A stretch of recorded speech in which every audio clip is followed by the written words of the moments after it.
right? That's where the training has to be, like Hatzalah, which train constantly. You can't afford that. Each hesitation is showing her, I don't trust you. But you don't really trust me, but you're letting me do it anyway, which reinforces the opposite. So a lot of times we end up doing it anyway at the end, after. So why every time hit the brake? Every time we hit the brake, it causes damage. Right. And that's wonderful. And we're all human and we're going to make mistakes, but we have to train to not make mistakes. We have to train to not hesitate, because the answer, sure, honey, what a great idea. Look what that does to her. Really, it was a great idea. Wonderful, of course. It's so great. We should pay you, because people pay people to house sit their home so it doesn't look empty. We should pay you. That's amazing. Have a great time. What's the vibe that you feel now from me? That you're smart and I love you and I'm happy for you. That's the vibe I want. That's good vibes. You do that for 5 years, you end up with a kid who knows my mother, my father, trust me. The other way, it's always, what? Oh, you want to what? Oh, yeah. And what happens by the end of the year? They're like, yeah, my mom thinks I'm stupid. My father doesn't trust me. They'd rather I don't take the car. I bashed up this. I messed up this. I'm an F up. And guess what? If I'm an F up, to quote her, what she said, nebuch, that's what she thinks about herself. Then the F up kids who think they're F'd up do F'd up things. And that's what they end up in doing, because I don't feel that I'm good. So I need mom and dad to say, what a great idea. Sure, honey. It's what I call the sure, honey method. No matter what it is, your first reaction, sure. Not because their ideas are good. That would be easy. If the ideas are good, you're not going to have a good idea from her that you're comfortable with for the next few years. You have to realize that. Every idea that she comes up with is not going to be an idea that you're comfortable with. And you're going to say to her, of course, you're so smart. Why? Because down the road, I want to get out of here. I don't want to be in Kipville anymore. I want you guys to graduate this place. And you're doing all the good stuff. But now stop hitting the brake.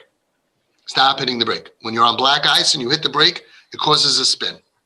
You're going to end up saying yes anyway, and then you're undoing the damage that you did by hesitation. You're at the level of black belts that just don't hit the brake. Get used to responding. Sure, of course, amazing. Why? Again, you're going to end up saying yes anyway. Don't hit the brake. You do 100 times a year that you say yes, you end up hitting the brake 100 times, not worth it. And because I want to get out of here in 2 years from now, unless the idea is something that's going to hurt other people, which they're not going to ask you those kind of ideas, especially our kids, where we're bombing with the gift bombs and they're calm. Our TP kids are sweethearts. They're not looking to hurt anybody.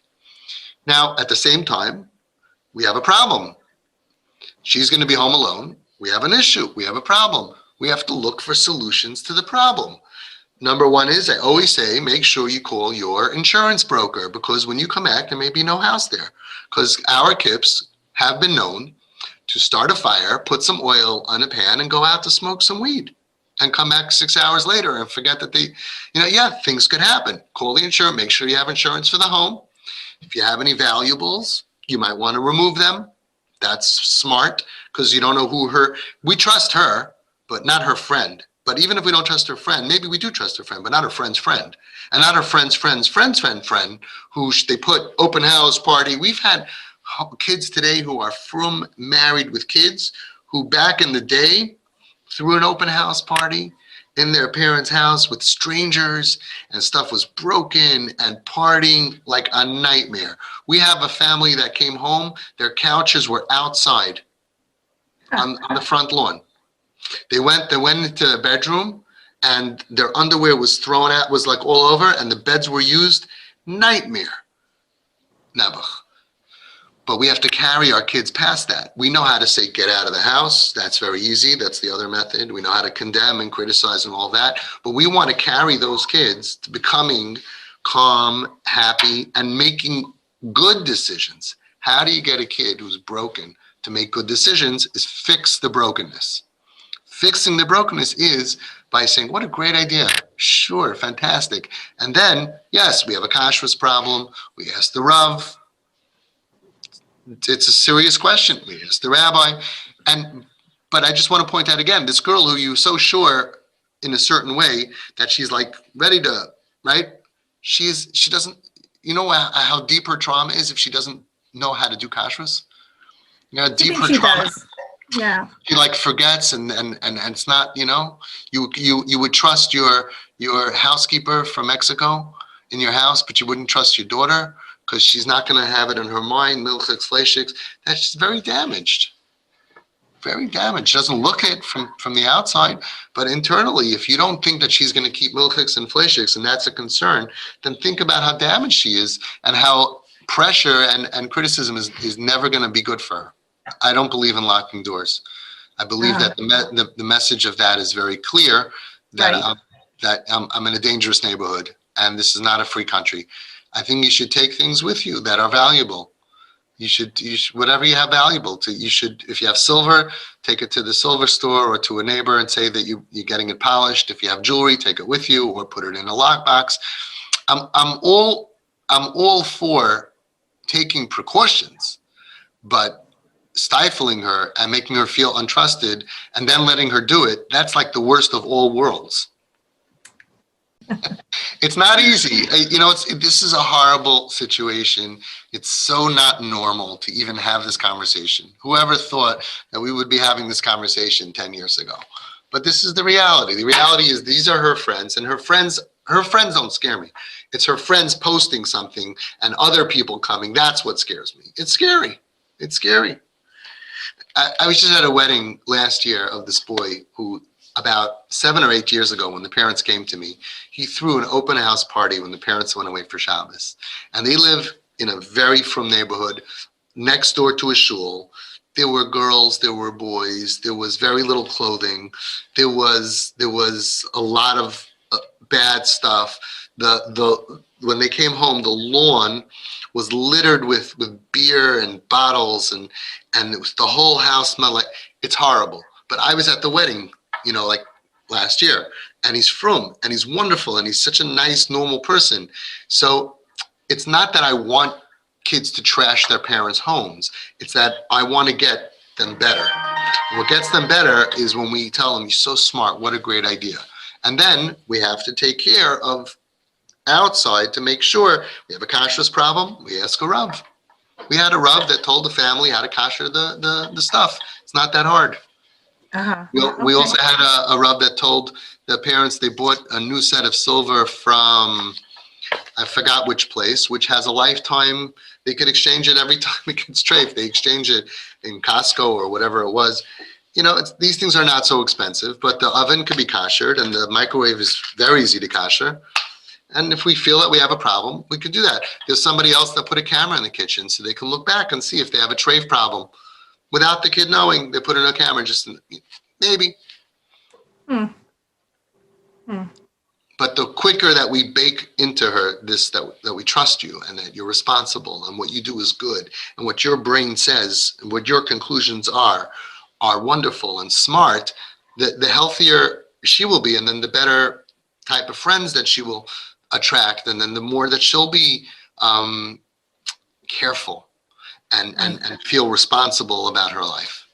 You're doing great, and that's part of the training is to get quicker reflexes. You know, we got to get the reflexes faster. Robert, I would love for you to go on a trip with her, to be able to go daddy and daughter alone. Each parent needs to be able to get to that 100% and then have that NKN with each parent makes them strong, especially with the opposite, you know, boys with their moms and girls with their fathers. Very important. More love that she has and romance and love that you shower on her and buy her a daddy's daughter necklace and bracelet and beautiful jewelry and stuff. The more that she has from you, the safer we are in many, many different categories. Gashmius, benafshius, beruchnius, emotional, physical, for addiction, for frumkeit, for not hooking up with bad boys who just give her attention. I mean, if somebody pulls up in a hot sports car and sees her and you know, how's she going to say no? But if she has an amazing relationship with both parents, but especially the father, that's going to hold her back a little bit. She gets the male, and we have it here in group all the time. All the time. We had over here a mom that said the story of her daughter. She's very beautiful and she has a friend and the friend has a sugar daddy. If the friend they were underage, 17, 18, something like that, 16, 17, 18, I don't remember the age, has like a 60-year-old man, and he takes the friend around the world, gives the friend a credit card, and buys her gifts, and it's a very mutually beneficial relationship. And this guy saw this girl, the friend's friend, and told his, I don't know what you call her, tell your friend I want her to come also. She should also come over when we go on vacation, going to Florida, we're going to Puerto Rico, we're going to Cancun, and tell her I have a credit card I'll make with her name. And she said, no. She said, what do I need him for? My parents gave me a credit card, and I have everything I need I get from my parents. And her parents are not, by any stretch of the imagination, wealthy. They collected money to be able to give to her. And they gave, and they gave, and they gave. And when it came to that thing, she was like, ugh. The other girl doesn't know ugh. She can't say ugh because she so desperately needs. So she tells herself, it's okay, I enjoy it. But she's really being used for her body. It's horrible. But she can't say ugh because it's very enticing. So she says, yeah, I enjoy it. We enjoy each other, and I enjoy being able to shop. This girl was able to see it for what it is and say, I don't need to sell my body for your credit card. I have money from my parents. Very not wealthy, very smart. And they collected money, and they did trips with her and gifts with her and jewelry. And she had everything whatever I need, I have from my parents. She was saved. So that's what we're doing. And it's not always, that extreme example where we mamish save her from becoming, you know what that does to the self-esteem of a girl? It would be horrible. But even 50%, 30%, we save them, we make them more normal. We need mom and dad to be baking in the love. I'm crazy about you. You, the you that you are. Not trying to fix you, not trying to change you, not trying to make you mature, not trying to make you understand the value of the dollar and correct you. That is not what we're doing. We're nurturing. We're underneath. We're not on top giving advice. We're either the same, or I like us to be on the bottom. Always a vibe of, wow, you're so smart. That's amazing. You're fantastic. What a great idea. Or like we had before, I need your help. Can you help me? Thank you so much. You're amazing. I can lean on you. It's great. Wonderful. I like jet skiing. The father went jet skiing or climbing. There's a lot of hugging and holding each other and being there for each other. We're there for you. Ask her advice. You don't have to listen to the advice. That's cuckoo. But ask advice. What would you do in this situation? Wow, that's so smart. Yeah. Keep on boosting that NKN. That's the medicine. That's the vitamins to make her healthy. And how do you know that you're doing a good job? When you see in the next trip in a year or 2 or 3, when she's in a similar situation and she makes the choice that you would have wanted her to make. That means that we are doing our job. The student is getting an 80. The teacher is doing a better job of getting the information into the student. We are going to nurture our kids, and then all of a sudden she's going to think more normal, so she's going to act more normal. And then we sit back and we say, we did that. She's maturing well, Baruch Hashem. And then don't switch, because a lot of parents are, oh, now she's normal. Now we can give advice and criticize. Why would you go back to that? It's outdated. Take it out of your brain, hang it up on the walls of parenting that do not work. Criticism and criticism and criticism. It's not our way.